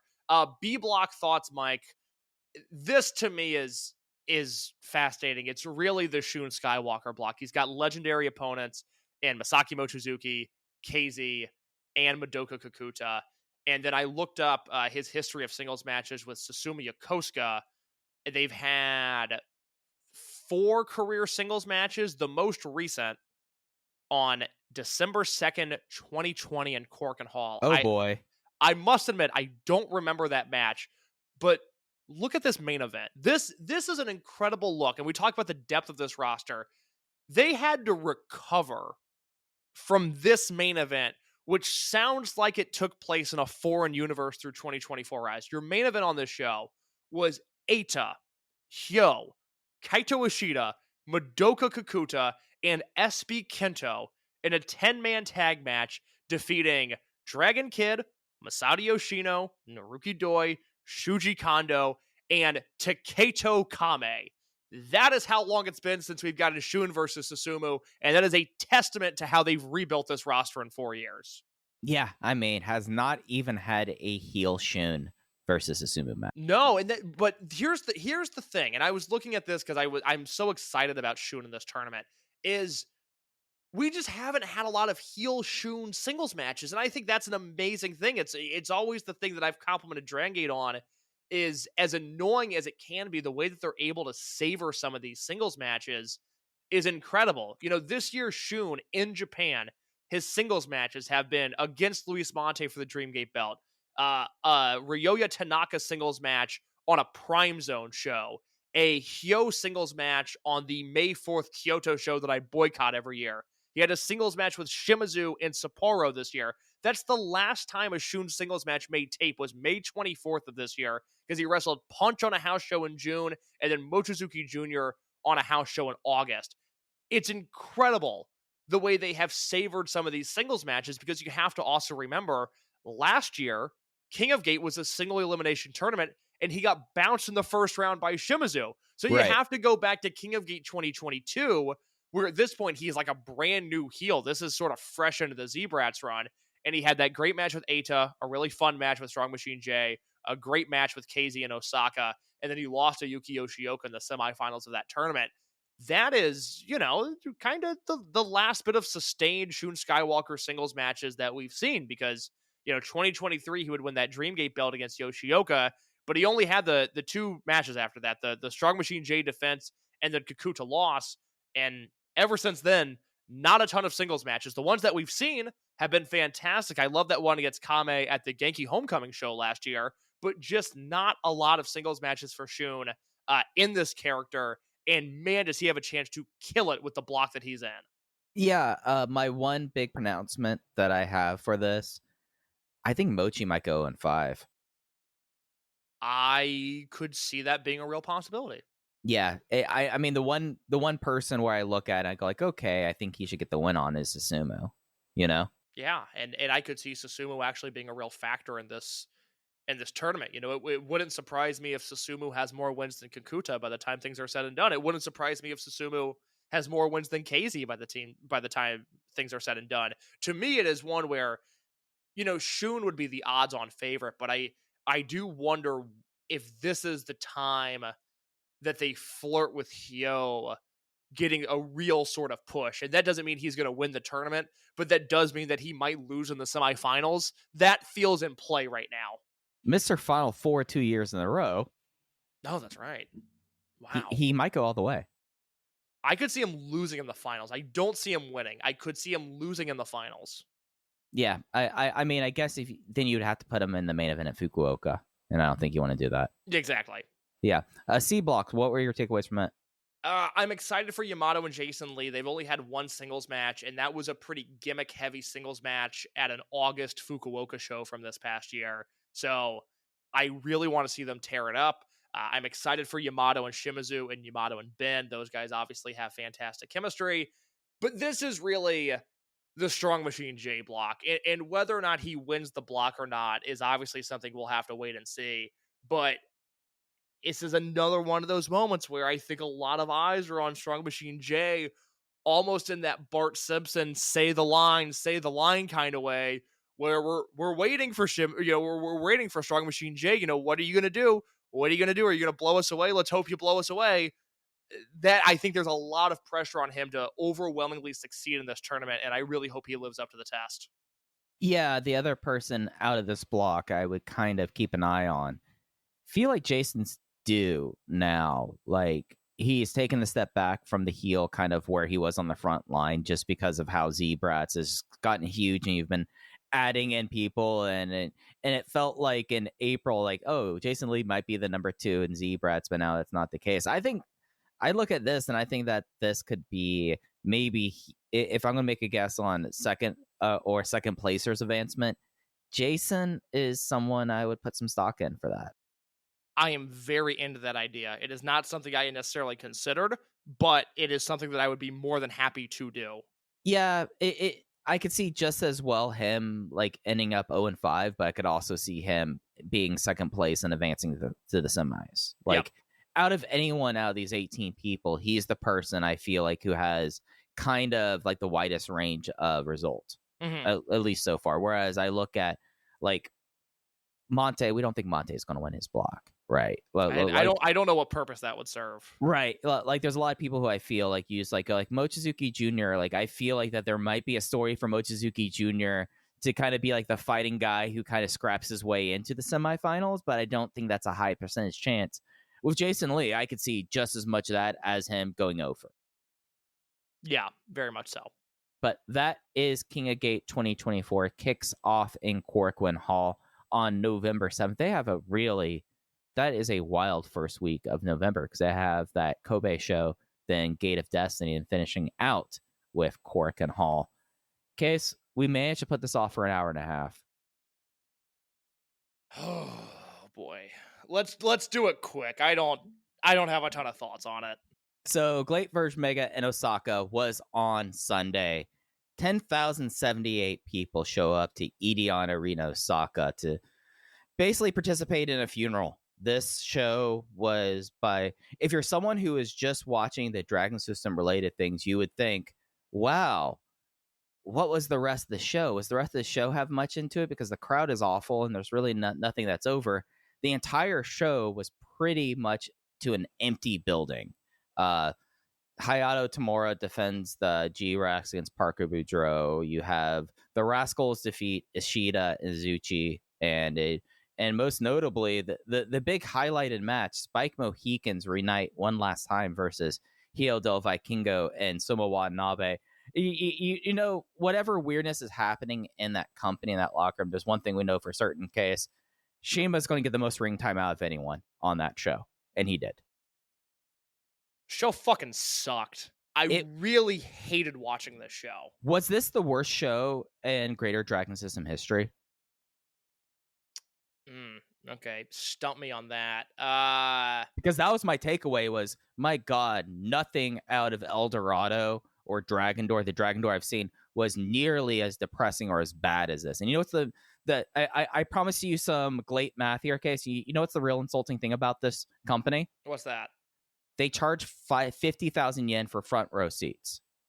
50,000. What's the rough equivalent of that to US dollars? $330. Oh my God.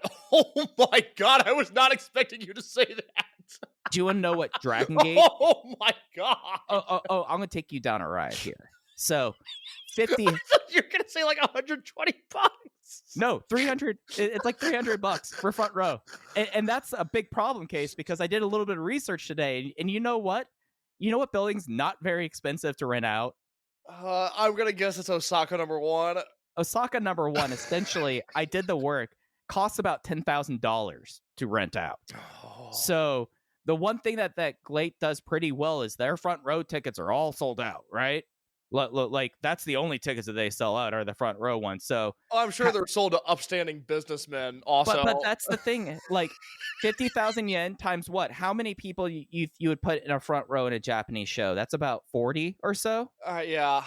That's 2 million yen. That pays for the deposit right there. Oh my God. Dragongate. I was not Dragongate. expecting that number. Now, this is just what I'm able to access. I don't know if the fan club had a special thing for this, but Dragongate, they're running a Edion Arena Osaka for Gate Destiny. They do that every year, right? That's a big November show.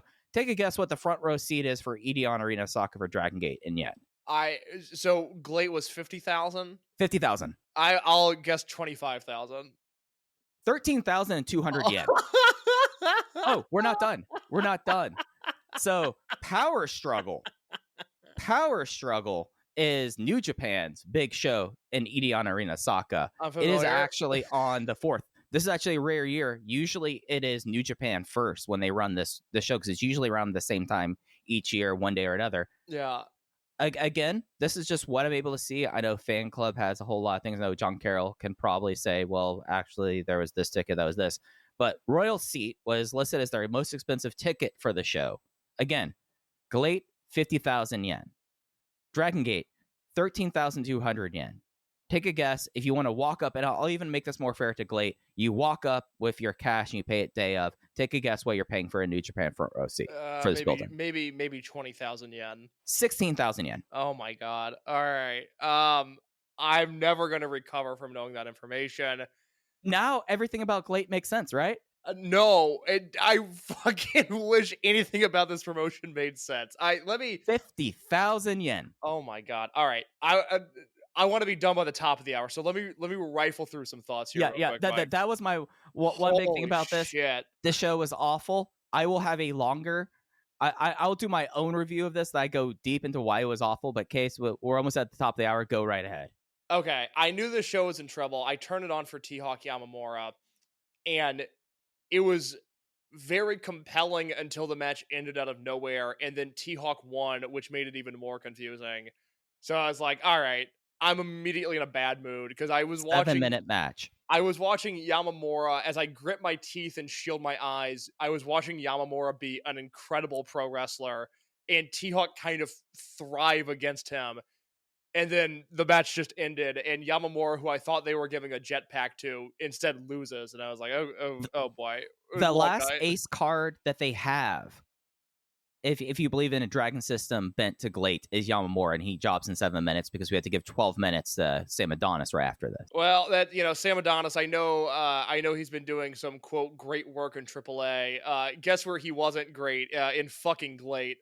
Just a guy that is completely out of place. A guy that I know firsthand, has aspirations to work in Japan, and I think he is completely unfit even for a promotion like this. It sucks that this is the kind of match that Lindemann was in. So that match was a complete waste of time. You had the Ibushi 8-man tag where once again this Yukimitsu Takahashi guy I think could be very good. Unfortunately, he's a part of Ibushi Pro Wrestling Institute research facility nuclear factory, which means that he'll never have a chance to do anything worthwhile, which is a real bummer. So that match wasn't any good. Hey, Case, Uh-huh. does all of Japan hate Minoru Tanaka? Because I feel like that he could have been dropped into any of the traditional 3 junior heavyweight divisions and leading the thing. Well, didn't he leave Noah to come here? Yeah, because So he was like a he left national champion. Noah. Yeah. He's too old for New Japan. All and Japan, he would be walking that door, you hand him the blue belt. I am with you. Naruki Doi and Minoru Tanaka, an All Japan main event in 2025 sounds like a lovely thing, but that's not the reality we're living in. If I were He has if to I were- team with Takanori Ito instead. Well, it's like the thing that we was talking about where GLEAT was trying to do all these Dragongate raids and Dragongate couldn't respond because what do you want, like Soma Watanabe showing up in the Dragongate zone? That does nobody any good. I would kick the tires on seeing if Minoru Tanaka wanted to jump ship. I think that'd be a worthwhile endeavor. But Minoru Tanaka versus YAMATO as like an outsider Dreamgate yeah, shot. it'd be fantastic. Yeah, but no, he has to team with Seiichi Ikamoto and against Kota Ibushi, who did not look incredibly washed, but he's only doing kicks now, and it's kind of funny. Ibushi is. Do Huge. you know the basketball player Roy Hibbert? Of course, I know who Roy Hibbert is. Okay, Roy Former Hibbert, Indianapolis Pacer, great. Roy exactly. Hibbert. So Roy Hibbert was this 7-footer that when if you don't watch basketball, when you think about an NBA center, you would think about a guy like Roy Hibbert. He was 7 feet tall. He had a great post-up game. He could rebound. He could block shots. And one year he was an all-star. The next year he was out of the league. And it was just something where basketball changed overnight. Everybody got faster. Everybody got slimmer. Everybody could shoot. And all of a sudden, all the things that Roy Hibbert was good at, which for 60 years of basketball history were the things that a guy of that size and that build should be good at, all of a sudden became irrelevant. And I feel like Ibushi is maybe the closest we have to that, where the difference between 2019 Ibushi and 2020 and beyond Ibushi, you just go like, what the hell happened? This was one of the best wrestlers in the world 5 years ago, and now he moves like he's in quicksand all the time. He does look really funny. He does look very funny. Like the slowness of him, and he just comes in, he does a couple kicks, and he does the Kamigoye against Takanori Ito because that's what we deserve. The Rascals and BGI try to have themselves a hell of a match, but no one cared. No, okay, so this match, and I'm so not doing a bit. I had my TV volume on 12 when this match started, and I finished it on 24 because I kept on thinking something was wrong with the video because I couldn't hear any crowd noise. And then the bell rang at the end, and I heard a light applause, and I went, oh my God, there wasn't anything wrong with the video. It was just the quietest crowd I have ever heard, and I watched copious amounts of COVID-era Japanese wrestling. I mean, I would just love to know what Kaito Ishida thinks when his head hits the pillow at night. Spike Mohicans, Vikingo, and Watanabe. It was fine. 3.25, 3.5 if I'm being generous. Best Shima has looked since coming back. I actually, one of the only GLEAT matches I've loved this year was the Shima, and it was a tag match, Shima and Kaz Hayashi versus Onitsuka and Yamamura match from May 26th. Right. That was vintage old man Shima. Otherwise, I would say this is probably the best he's looked this year. I'm very worried, as I talked about with Alan, that Ricochet is washed, and Soma Watanabe is not and will never be a star, which is a bummer because he has talent. Yeah, and Ricochet. Imagine like what went on Ricochet's mind when he flew back from Japan. I don't know if Ricochet has that level of self-awareness. That's kind of where I'm at. Is I don't know if it like rattled him at all. It should. Go ahead. It yeah. should. Oh my God, it should absolutely. No, I mean, and I don't even mean this in like a what's the word? In like a vindictive way, but imagine if Ricochet showed up at the October Korakuen and was like, "Yeah, I'm gonna work Gate of Destiny," and how exciting that would be. And instead, here they booked the best match they could possibly book him in. That they brought in outside of, Pac and Osprey, the other high flyer of this generation for him. Yeah. Not any good. Tamura versus Boudreaux. Look, I am kind of fascinated by Parker Boudreaux as a wrestler. If I was a booker, I would want my hands on him. I'd want to see what I can get out of him. This match fucking sucked. Hey, if Spears of Asins runs a show next July, I think I might want to book him because I think he's fascinating. If you and I were running a promotion, it would be 8 junior heavyweight, like Dragon System style matches. There would be one Yave match and like a bunch of trios matches. And then we'd probably headline with the Freak Beast versus Parker Boudreaux. Yeah, or do you think we can get Chuck Taylor to put on a walking boot and do a plunder match with Parker Boudreaux? I would certainly hope so. Unfortunately, this is Japan, and Parker Boudreaux is not a Japanese heavyweight main eventer. The BFD. And then the main event was as quiet as the fucking Rascals tag. And I love Nakajima. This is far and away the worst run of his career. Funaki he looks like an absolute geek right now. Looks like a geek. Funaki was great. Funaki is totally washed. I really feel strongly, and I this like pains me to say it. I don't like that I feel this way about GLEAT. I think they are the worst promotion of the year. I think they are worse than AAA because AAA might be stupid and they might be run by idiots. And they also have a talent full of amazing wrestlers that they never can get anything out of. But the Vampiro thing is drawing. And GLEAT can say all the same things, but they don't have a draw.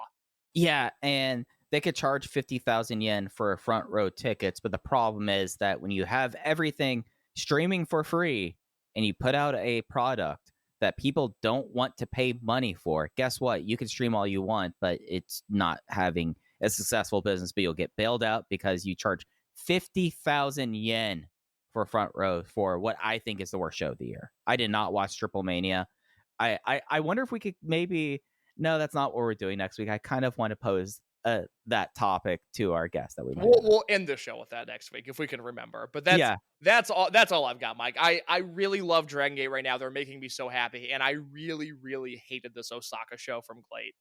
Yeah, no, you definitely chose the right order here. I'm glad you put your foot down because imagine doing 20 minutes of me going through each match and you just going, I hate this, I hate this, I hate this. What am I doing here? Nothing is ever any good. I don't understand. They have very talented wrestlers on this roster. Nothing in this promotion this year has been good. I think I've got 4 matches notebook, and it's the Shima tag I mentioned, it's Lindemann T-Hawk, it's all the stuff that. It's the no ropes match, which actually delivered above and beyond. And then it's Tamura versus Tanaka. Yeah, the T-Rex match. It's Tenor, and then a few of the Yamamura multi-mans have been fun, but even those, those have lost their luster. So that's all I got, Mike. GLEAT fucking sucks. Yeah, I was almost talking myself into getting over my Yamamura thing, but then the match ended. Yeah. Because he was so good. And I was like, oh my God, this is like the move here. But no, he's annoyingly good. And then T-Hawk beat him. And that's not even an anti-T-Hawk thing. I just don't understand why T-Hawk beat him. No. Now T-Hawk sells his coffee that he sells at each show. But that is Open the Voice Gate this week. As we said earlier on, we're going to have a little bit of a different format for the next few weeks. We'll be back next week with a special guest talking some greater Dragon System stuff, Hall of Fame ballot things. It's going to be a real fun first time guest on the show. Then again, in a few weeks, we'll be having Jay on to preview Gate of Destiny. I have a lot of Soccer Chikao questions for Jay coming up that we'll have to get into it, but that's what we have going on up ahead. You can follow us on Twitter at Open Voice Gate. Stop by the Open the Voice Gate. The Voices of Wrestling Discord, and you can go hang out in the Open the Voice Gate channel as well as the Dragongate and GLEAT channels as well, and you can follow Case on Twitter at _InYourCase. I'm at Fujiheya. Thanks for listening to VoiceGate. We'll be back with you next week. Take care. Hello there, everybody. It's me, Garrett Kidney, the co-host of You've Got to Be Kidding Me on the Voices of Wrestling Podcasting Network. And I am Liam Jones, my full name, and I'm also a part of the Voices of Wrestling Podcasting Network as a co-host for You've Got to Be Kidding Me. We are a TNA history podcast that covers TNA 1 month at a time. We cover all the drama, all the matches, all the Vince Russo nonsense you could ever want in your life. Have you heard of TNA? I bet you have, but would it be funnier if two people made jokes over it the whole time? Probably. So if that sounds like fun to you, check it out on this very Voices of Wrestling Podcasting Network, and Liam will do bits and whatnot. When you visit Arizona, time is measured in moments, not minutes. Like the moment you see the Grand Canyon for the first time. Visit a new state of mind. Learn more at hereyouareaz.com.